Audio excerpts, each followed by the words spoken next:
Good Reverend Dr. Paxton JAPrice, founder of Paxton's Foundation and Church of Redemption. He is an entrepreneur, a TV and radio host, better known as The Rev. This show is designed just for you, the listener, to educate, entertain, and equip you.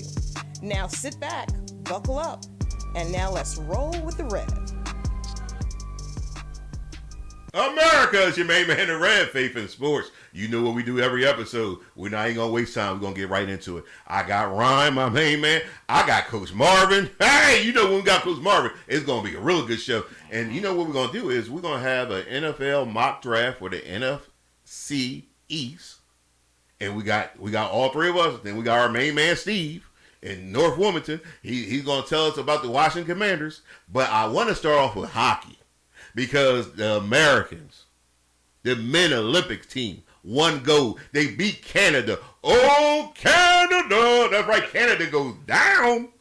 America wins gold in overtime. It was fun. It was exciting. Yeah, man. It's always good to brag. You know, your country won the gold. And they fought. You know, it was a lot of real good competition. You know, Canada, you got to give a shout out to Canada. I know you don't like nothing. I don't like nothing. Oh, but Canada draw. Yeah, you know, but I like Canada draw. But you got to shout out Canada for you know getting the silver and doing what they did. Yeah. But you know, the USA they found a way to win. USA. They found a way to win, and they fought their way through there. Did they? They fought for real. Yeah, remember also, this is Canada's sport. Yes. So it's really dominated by Canada. Yes. And make you proud of USA when they do something in the Olympics and you hear the national anthem. It's the song they're going to play. And that in those times, it makes you proud to be a USA citizen. That was real good. Funny thing is, you know, Canada invented basketball. Yeah. Canada invented basketball. That's Basketball true. invented in Canada. But they can't play a lick. They can't play a lick. It's all America. All the time. But yeah, it was fun. I don't know. You got to ask SGA. Hey, listen, don't get me wrong Hey, now. Some of them SGA, can that's play MVP now. Don't get me wrong now. Yeah. Some of them can play. I'm just saying they're not as good as America. That's all. Yeah, the majority. Yeah. America. But I was watching when I was watching the Olympics, and the Olympics was really good. When I was watching the hockey, and I seen my man with the flag over, and he smiled, and his tooth was all broken up. I was like, I don't know about this sport. Yeah. His tooth was jacked up. I guarantee you, when they all took the team picture, Yeah.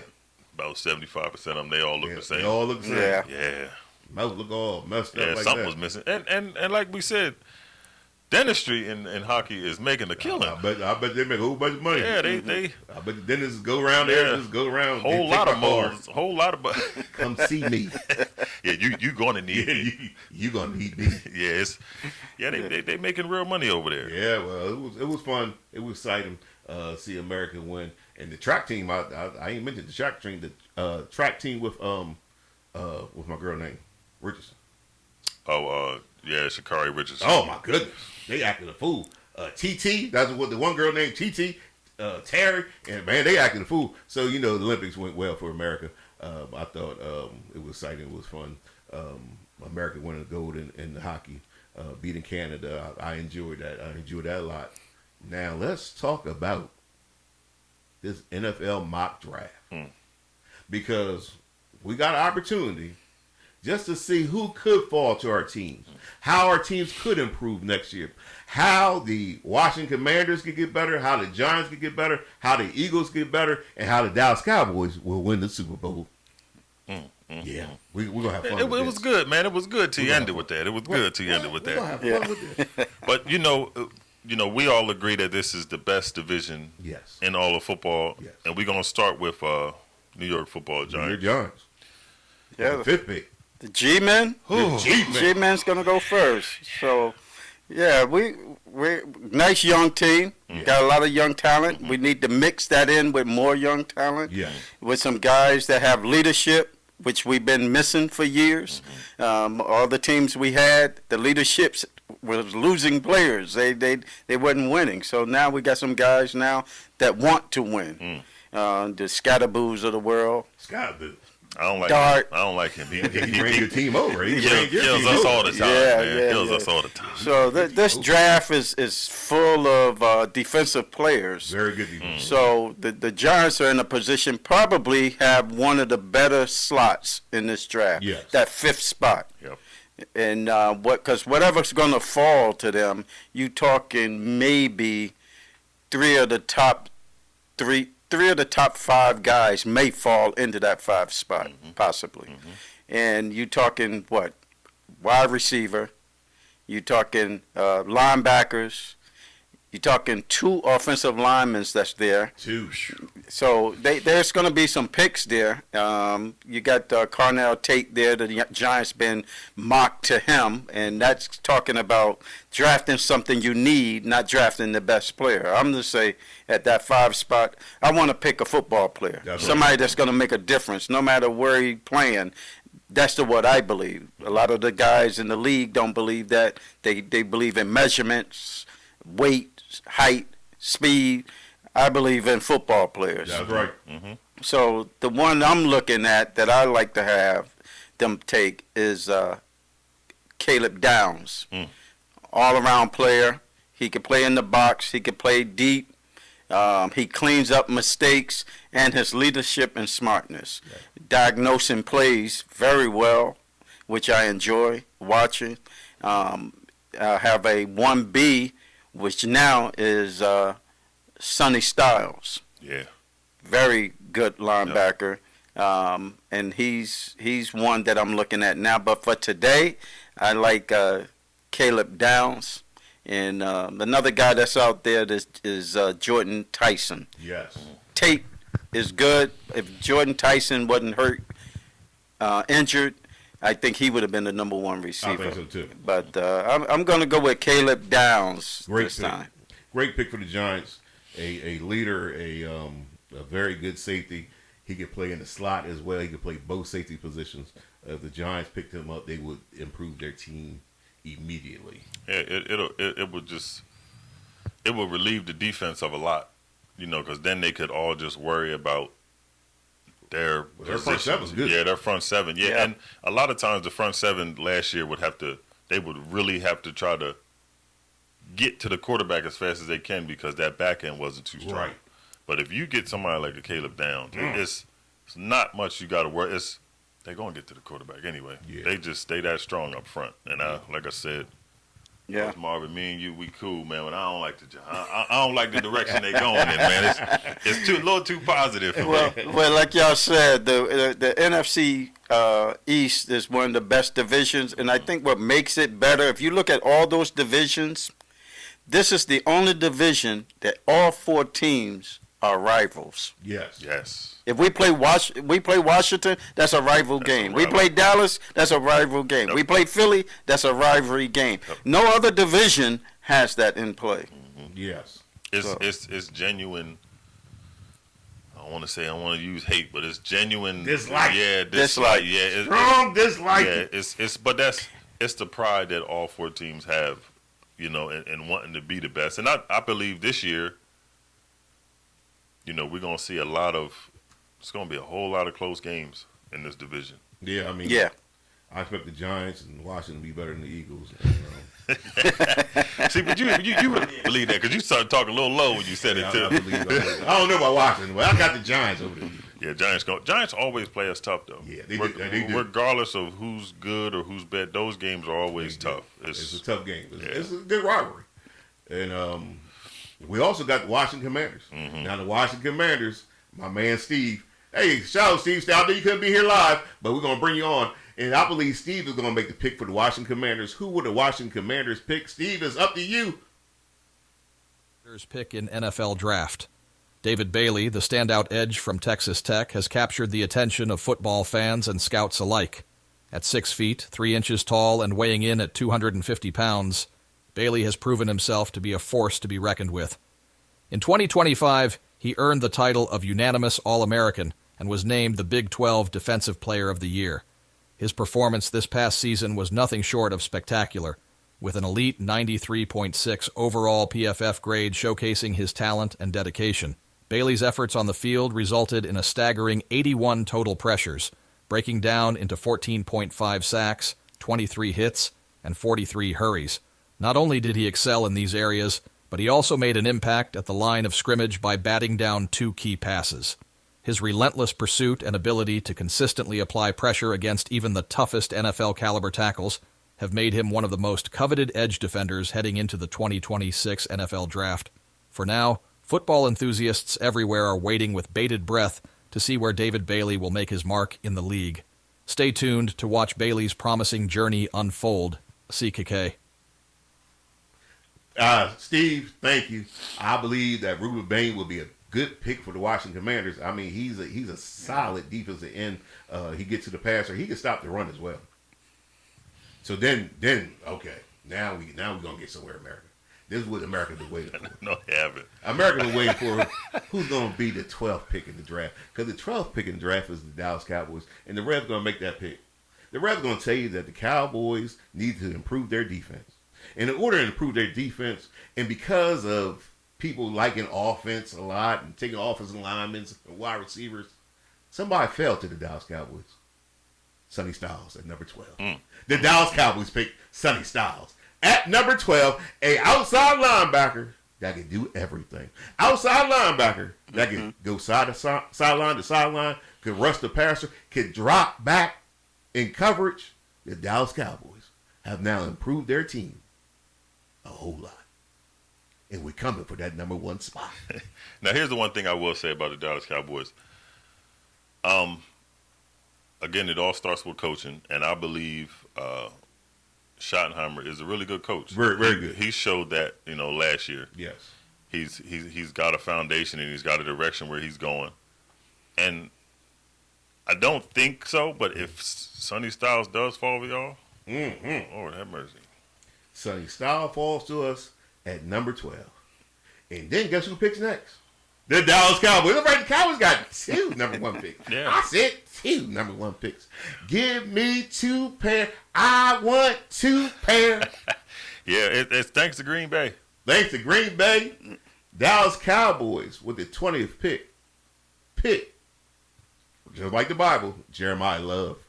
Jeremiah Love, running back, Notre Dame. The Dallas Cowboys are now on their way to the Super Bowl. So you want a 2-headed monster? We got something going on here. Those are some scary thinking. If those guys fall that far, I don't know if Love could go that far. I believe Sonny Styles could fall to them. That's one of my fear picks.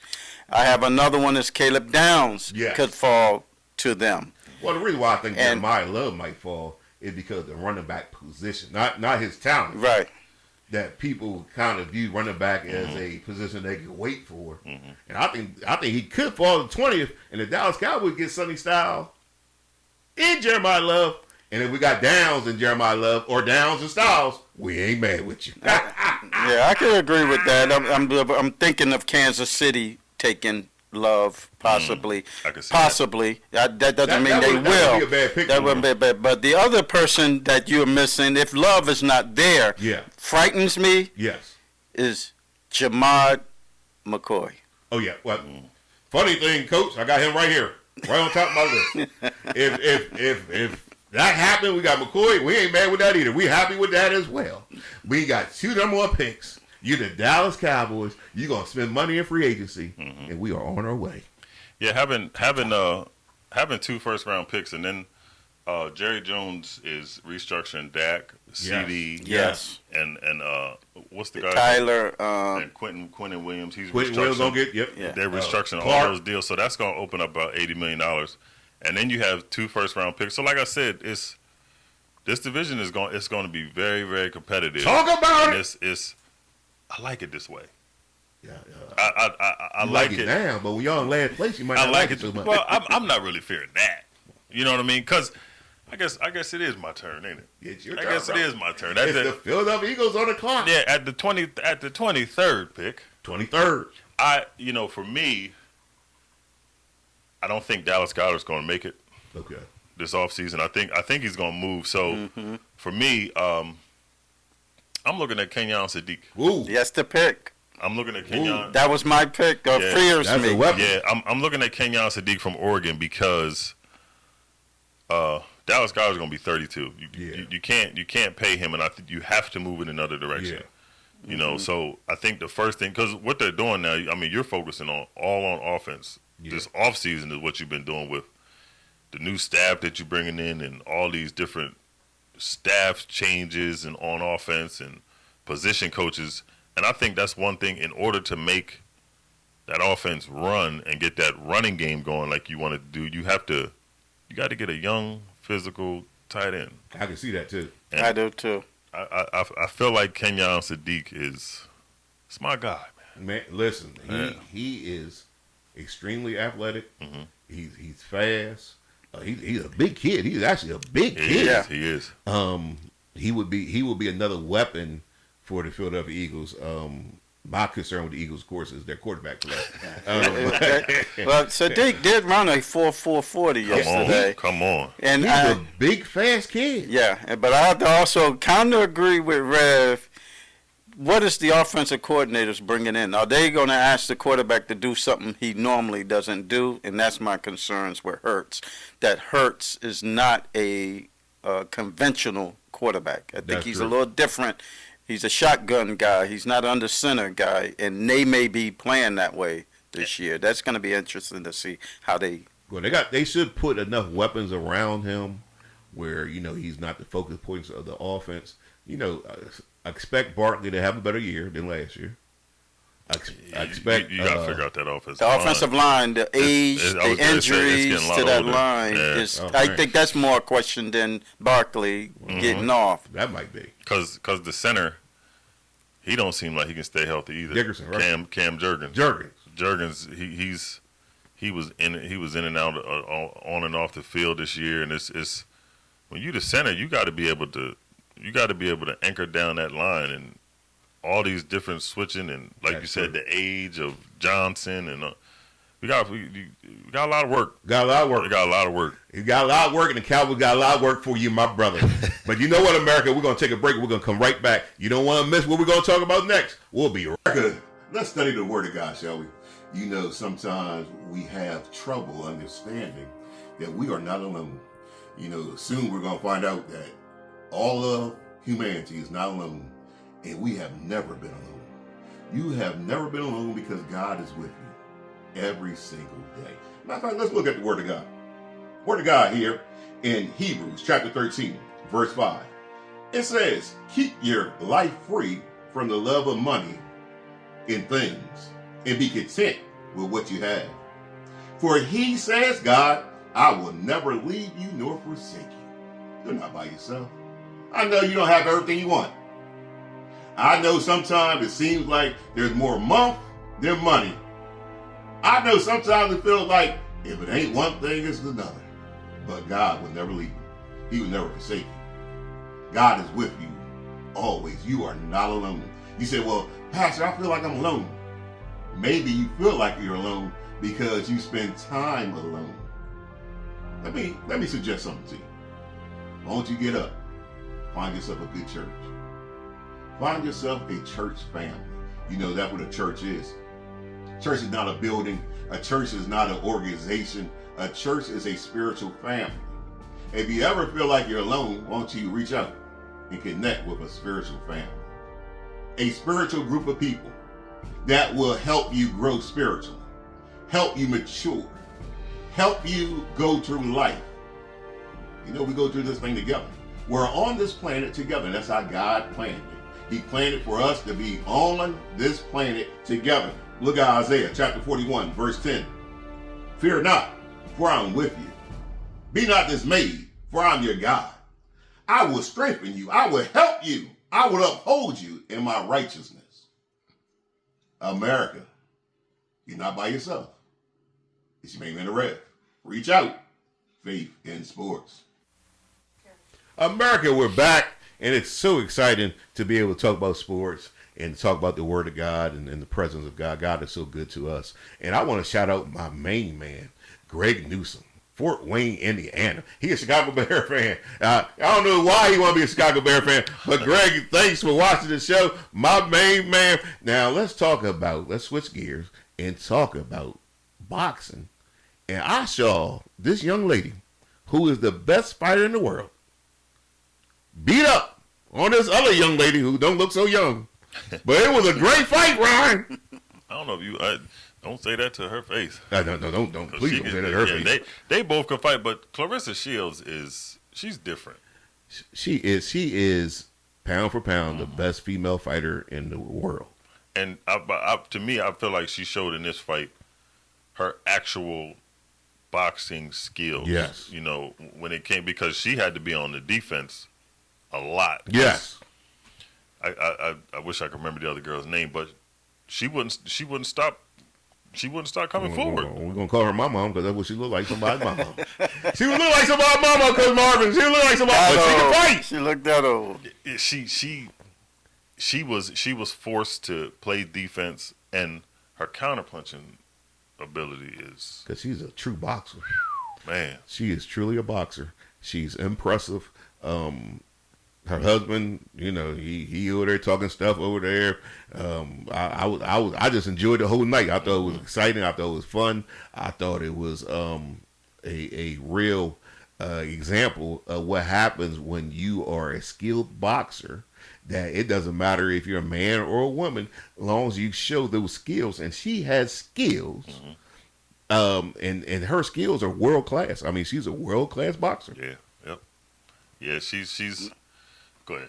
Well, it's impressive when you can see a female that can fight that way. You don't find too many of them that can fight, have that type of skill. You ain't from the north side of Wilmington, then, Coach Marvin.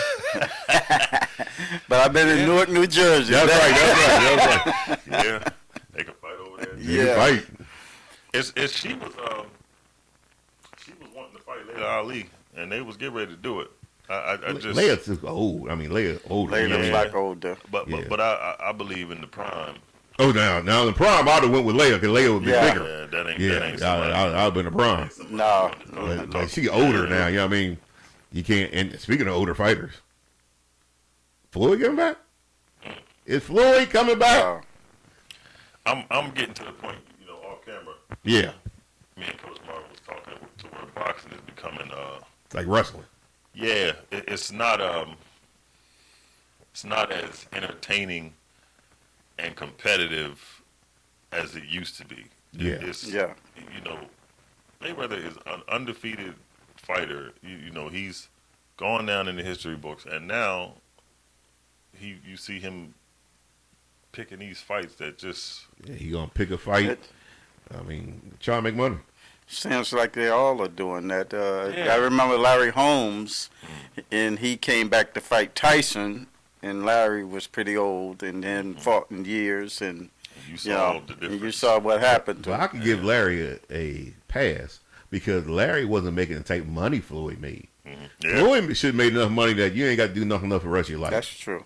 You know what I mean? If Larry made that type of money, I don't think he would have came back as an older fighter.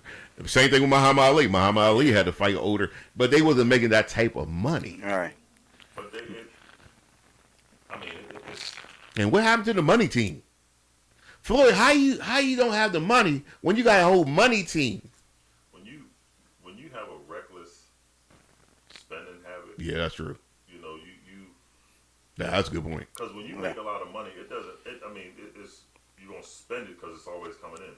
So now that you stop doing what you're doing, some of that money is gonna stop, and you got to be able to control that urge. That spending. That spending the urge, and that's anything. That's everybody. Yeah, that's everybody. Yeah, that's everybody. Because people, they live up to what they're making. And that's why you end up living check to check, because you live up to what you're making. Yep. And so these guys are doing the same thing. If I got the money, I'm going to spend the money. Exactly. And that's the attitude they're taking. And as young people, they don't really pay attention to the future and what they're going to be like when they're 60 years old. Unfortunately, you have to train yourself to live below your money struggle because you don't have to buy everything and you don't have to keep up with nobody. That's another thing. Stop trying to keep up with everybody. And if somebody got a new car, you ain't got to run out and get a new car. Just keep your money in the bank. Keep your money in your house. I don't know where you keep your money at, but keep it somewhere. But don't spend up all your money because sooner or later, if you run out of money, you're going to find yourself in a situation like so many former athletes, so many people that won the lottery have found themselves in where they had to go back out and get jobs and do things over again because they spent all their money up. Do not spend up all your money. That's the image. That's the image people trying to keep. That's the image. Yeah. It's that pride. You gotta let that pride go, man. Got to humble yourself. Money ain't nothing but some paper. That's all it is. That's all. Money just gets you stuff, and stuff is all about you. And don't let it all be about you. Put God first. Always put God first, and then God will go and bless you. Yes. And shout out to everybody who know how to handle their money. We're gonna do a better job in 2026. America, it's your main man, the Rev. My main man, Ron. Our main man, Coach Marvin. They might be confused about their football team, but they're good people. America, here we go. He always takes shots with that. At our church, Jesus is Lord. That single belief calls us together as a community and sends us into our world with hope and purpose. At our church, your past will never define your future. There's always redemption, which means there's always a brighter day. At our church, we don't think we're better than any other church out there. We're just doing our best to become our best. At our church, we want you to believe in God, but we also want you to know that God believes in you. We are not against people who don't attend church anywhere. Instead, we pursue them with love, the very same love that's pursuing us. At our church, we're learning to serve God with all our hearts, and we're learning to worship Him with all our lives. And if you're looking for the perfect church, we're not it. At our church, we will make mistakes, but we will choose to grow from them.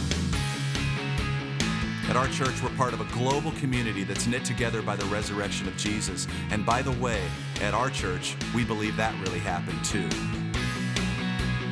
At our church, we will engage with people who are in real need because we are the hands and the feet of Christ. And finally, we need you to hear this loud and clear. At our church, it's not really our church at all. It's His. And we live and move and breathe in His church for His glory and His fame, not ours. So here's the invitation. You're invited to jump in with your whole heart at your own pace and to experience the life that awaits you in Christ. Friends, this is going to be good. Welcome to our church.